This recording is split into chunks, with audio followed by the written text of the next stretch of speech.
Hi, ഇന്ന് നമ്മൾ 1 kilo beef വാങ്ങി. അതിൽ നിന്ന് ഒരു 1/2 കിലോ ബീഫ് ഞാൻ ഇപ്പോൾ എടുത്ത് വെച്ചിട്ടുണ്ട്. നമുക്കിന്ന് ബീഫ് തേങ്ങാക്കൊത്ത് ഇട്ടിട്ട് ഉണ്ടാക്കാം. അപ്പം അതിന് വേണ്ടിയിട്ട് ഫസ്റ്റ് ഈ ബീഫിലോട്ട് നല്ല കഴുകി വൃത്തിയാക്കിയ ബീഫാണ്. ഇതിലോട്ട് ഉപ്പ്, കുരുമുളക് പൊടി ഇട്ട് ഒന്ന് മിക്സ് ആക്കിയിട്ട് നമുക്ക് ഈ പ്രഷർ കുക്കറിൽ ഒരു 7 വിസിൽ വരെ നമുക്ക് വേവിച്ചെടുക്കാം. നമ്മളെ ബീഫ് വെന്ത് വന്നിട്ടുണ്ട്.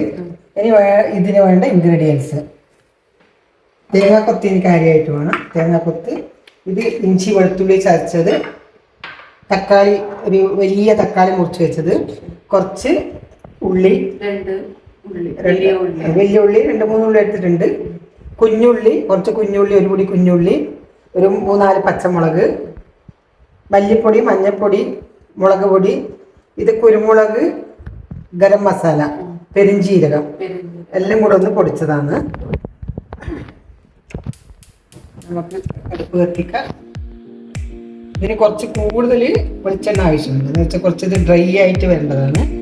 അപ്പോൾ വെളിച്ചെണ്ണ ഒഴിച്ചു. ഇതിലേക്ക് നമുക്ക് ആദ്യം തേങ്ങാക്കൊത്തിടാം. ചൂടായി വന്നിട്ടുണ്ട്.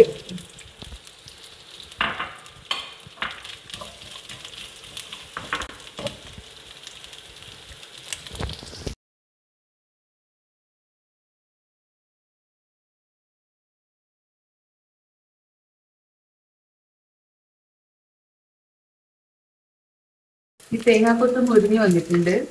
അപ്പം ഇതിലേക്ക് ഇഞ്ചി വെളുത്തുള്ളി ചതച്ചതും കൂടെ ചേർക്കാം.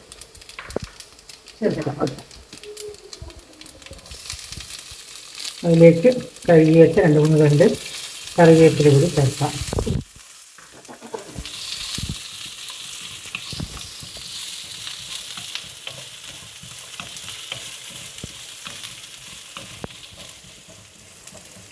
ഇതുപോലെ തന്നെ നമുക്ക് കുറച്ച് കുഞ്ഞുള്ളി,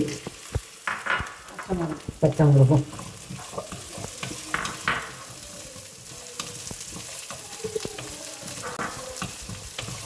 ഇതിന് കുറച്ച് വഴങ്ങി വരട്ടെ.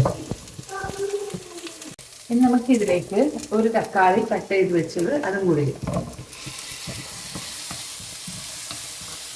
ഇതുകൂടി ഒന്ന് വാടി വരട്ടെ.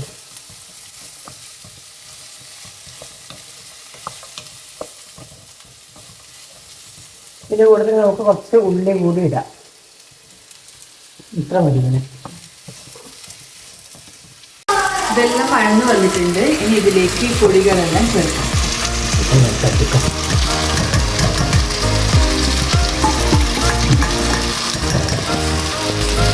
കുറച്ച് ഉപ്പ് കൂടി.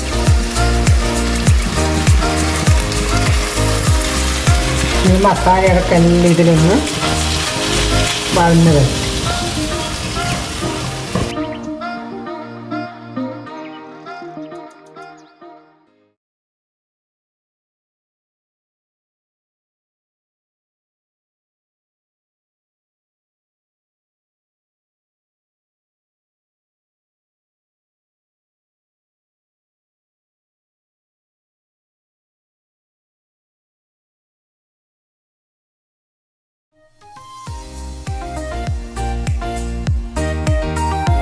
മസാലയിൽ 5 മിനിറ്റ് കഴിഞ്ഞ് ഇത് വഴന്ന് വന്നിട്ടുണ്ട്. എണ്ണ ഇങ്ങനെ കഴിഞ്ഞ് വരുന്നുണ്ട്. അപ്പോൾ നമുക്ക് വേവിച്ച് വെച്ച ബീഫ് ഇതിലേക്ക് ചേർക്കാം.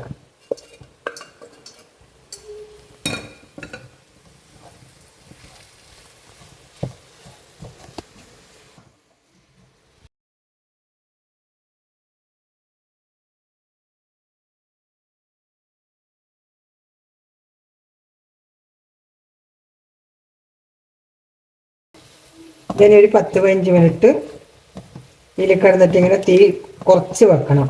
അതിൽ ഇടക്കിടക്കിടക്ക് നമുക്കിങ്ങനെ ഇളക്കി കൊടുത്തുകൊണ്ടിരിക്കണം. തീ കുറച്ച് വെച്ച് ഒരു 10-15 മിനിറ്റ് വേണം. ഇങ്ങനെ